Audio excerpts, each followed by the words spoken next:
hand over to Georgie. Thanks, John. Right, I'm going to share my screen now, and I hope that it works. So wait a minute, I'm going to go from the beginning. Right, this is us. So actually, we're much bigger than this now. So Onion Collective is now 27 people. Can you believe it? So we started 8 years ago.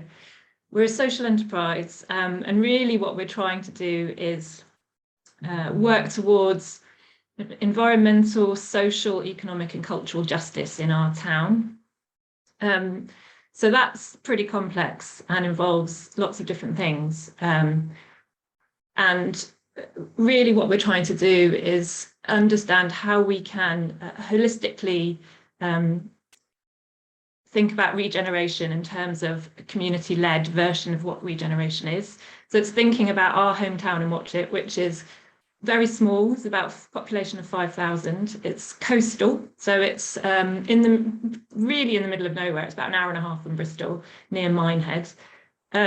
Suffers from so many of the problems that many coastal towns are facing. So we lost our main industry in 2015, which is a paper recycling factory, and are kind of solely reliant on tourism. But even then, most people drive straight past us on the way to Devon or Cornwall. So we began thinking a long time ago, about 8 years ago, about what we could do. And our belief system comes from a belief that every town, every place has within it the nutrients of what it needs to make a town flourish. So this is our theory of change, especially for John. So really what we're interested in is the roots. So the soil is the nutrition of any town, and the roots is the kind of community infrastructure, and that's what matters, and that's where all of the ideas and the passions and the wonderfulness of any place comes from. And then that fruits into an onion, and of course any plant is going to need a bit of nurturing and a bit of support to help it grow, and that's fine, and as long as you know what that is, it can be helped. So but I guess really it's the roots that's the problem. So I'm just going to bamboozle you with our wildly complicated organogram, which I think is just a bit of a it's just a bit of a way of saying, you know what, it's really complicated and it's really complex, and that's okay. And that actually normal organograms are totally simplified into this person does this, and then it leads to that person. And I think we're trying to say we're basically the opposite of this. And all of our team are really good at stuff and really bad at some stuff. And so if we can pick up what they're really good on, and they can move across all of the projects, doing all the things they're really good on, then the idea is that hopefully they will be a fulfilled employee, enjoying, understanding all of what we do. So we have a visitor centre, we do social action work, we're running a biomanufacturing facility making products out of mycelium. That's a whole different talk. We're running a project on maritime. We run an arts organisation called Contains Art. We've got a new building that I'm just going to show you called East Quay, which is an art centre that opened in September. We're writing a book on attachment economics and how we can have a whole new economic system based on our attachments to each other and place and nature and time. We've got a mapping game that I'll tell you about in a minute. And of course, then there's just all the core. So that's us. Sorry for hurting your brain so early on. So this is East Quay. Welcome to East Quay. This is an art centre that opened this September. So it's brand new and it's really exciting, and also really interesting in that our whole organisation has just changed massively again. So going back to that organogram, we're all about complexity, and now we're just trying to figure out how to run an art centre. But it's been amazing. So I'm just going to flick you through some lovely pictures just to show you how lovely it is. So this is the courtyard where loads of fun stuff happens. This is our shop. We sell social enterprise products and books that change the world. We have 2 galleries. The galleries have a 3-year programme where artists from all over the world are invited to come and exhibit. We have an artist for every 4 months. but the themes are community and place, identity and belonging, and climate and change. So all of the artists that we invite to exhibit at CIC have to respond to those themes in some way. So the first exhibition was Neville Gaby. He's a community artist. He works with communities and makes stuff in accordance to their work as well, and to the conversations that he's had. So this show is called More Together Than Alone, and it's his interpretation of the Watchet community. So as we commissioned him, we went into lockdown, which is interesting when you have commissioned an artist to work with a whole community. So poor Neville had to do all of his work based on Zoom. But he got around it by inviting all of the Watchet community and residents to put their feelings of what community looked like into a bottle. So we've got 120 bottles, which I might have a picture of. No, I don't have a picture of, which for us has been really successful in a way of getting the community into a gallery. Because in terms of inclusion, the first barrier that we faced is about what people think an art gallery is and who it's for, and whether or not they're welcome. So having people's own artwork as part of a nationally important exhibition was the first step in saying, yes, you are welcome. Another part of the exhibition was a local performance poet who wrote a poem based on this exhibition and CIC and the community. So that was another way of saying, actually, local is just as important as national. And then we had an international artist as well called Suzanne Lacy, who made a video installation about a community in Yorkshire that had a similar experience. And it's all about singing, community singing. So she has two screens.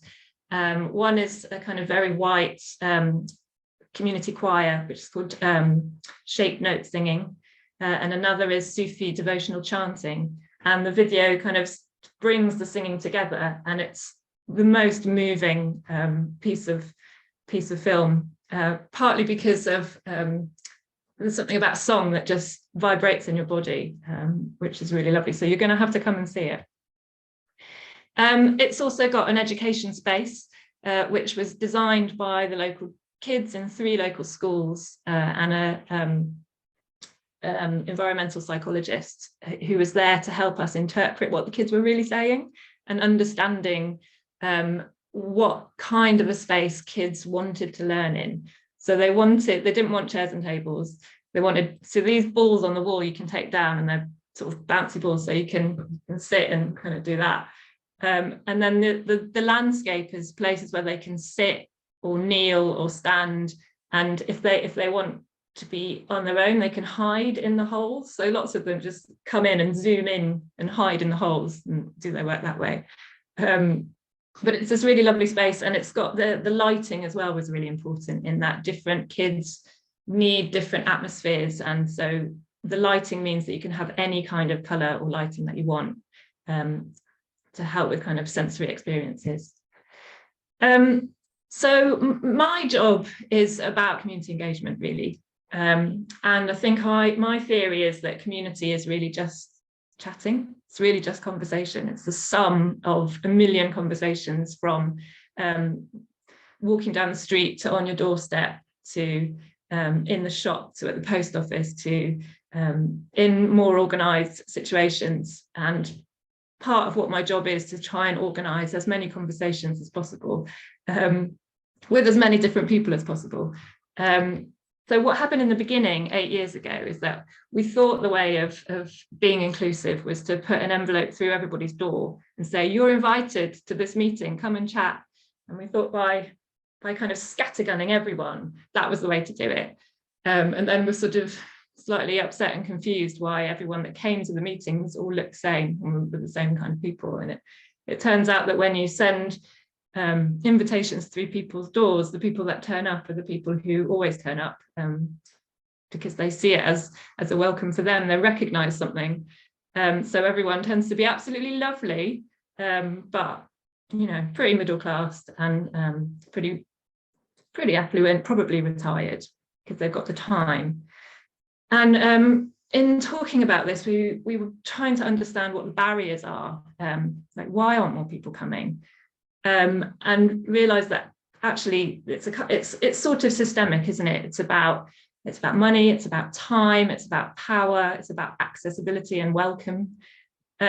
So now what we have to do is try and figure out how to remove those barriers to make whatever we're trying to do more welcoming. So instead of doing a scattergun approach, what we decided to do was map and understand what our community was and what was the infrastructure, who was doing what, who was interested in what we were interested in, who wanted to be active in community work and place-based work. So we worked with a company called Free Ice Cream, who've now created a platform for us called Understory, which you can Google. I'll put it in the link when I've stopped talking, but it's understory.community. And what happens is we invite as many people as we can that we know are working or interested in community, so that's across the sectors, to a meeting, whether Zoom or in real life. And then we give them a questionnaire on their phone or their tablet that asks questions about their organisation, but crucially, what are they working towards in the long term? So that the answers to that are these yellow nodes. What 10 individuals are most important to their work? That's the purple, the people are the purple. What 10 organisations are within the community are most important to their work? That's the filled in green nodes. And what 10 organisations are most important outside their work? That's not the hollow nodes are actually the organisations that weren't in the meeting that people have named. So we're still working on how to make a different colour for the external organisations. And then as people fill in that questionnaire, what happens is this whole kind of constellation appears in front of you. And we get to see what social capital looks like in our town. So all of these flowers that where the people are kind of closely clustered around an organisation is the kind of bonded social capital. So these are people, they know each other, they're friends with each other, they work together.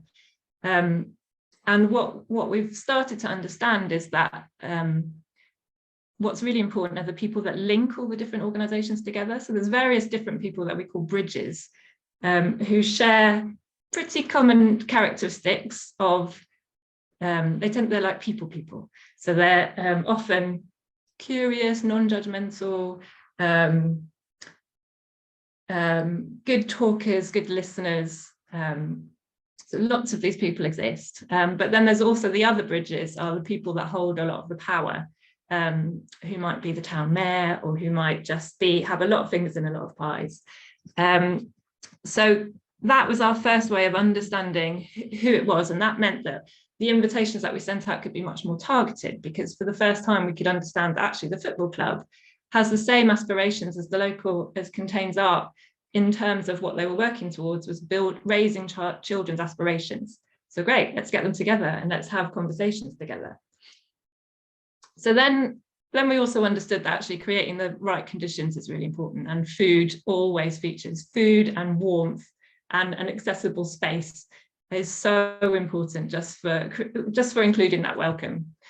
And then it meant that we could have really interesting conversations with teenagers, for example, although it turned out with the teenagers, it wasn't actually, the conversations that we had it was a bit like pulling teeth, it was quite hard. But then you get out some plywood and a glue gun and a scalpel, and then the talking happens and the activity and the energy happens, and it's like, okay, it's non-verbal, that's fine, this is good. This is the Phoenix Club. And also, so these, I guess some of you will know these guys. These are the lovely people at Squash in Liverpool, who have a sort of similar working ethos to us and have helped us a lot in terms of understanding about inclusion. So yeah, look out Squash, they're wonderful. But it just meant that we were able to have the kinds of conversations that we'd been wanting to have before. And what we do now is something called visioning, which again has evolved. So this is about asking the group that you're with 3 main questions. One, the first is, what do you really care about? What are your passions? What gets you out of bed in the morning, personally? 2, what are the problems that this project wants to try and solve? And 3, what does an ideal future look like in 10 years? And really, this whole visioning session is about getting people energized and saying what they really care about. And we've realized that getting people drawing and using felt tip pens is a really nice way of keeping the energy going. And it just makes it really fun. And then it produces these kind of beautiful, I'm just going to show you some, well, although sometimes when people get really excited and they sort of go, I really care about this. And then I'm thinking, oh God, I've got to write this up in a minute. I can't read it anymore. So there's a flaw in the plan, but it's really good fun, and it produces kind of lovely drawings of water buffaloes. And then my job is to organize it and turn it into a plan, so that the group understands, okay, well, we're going to do this thing that's going to lead to this short-term benefit that over time, when we repeat it, will lead to this long-term social change. And again, it's a really lovely thing when people are part of that conversation, and then they recognize that actually it is possible, we can make change happen. There's kind of nothing more energizing than feeling like you're part of really important change in your place, and that you're a really key part of that. So one of the questions John asked me to think about was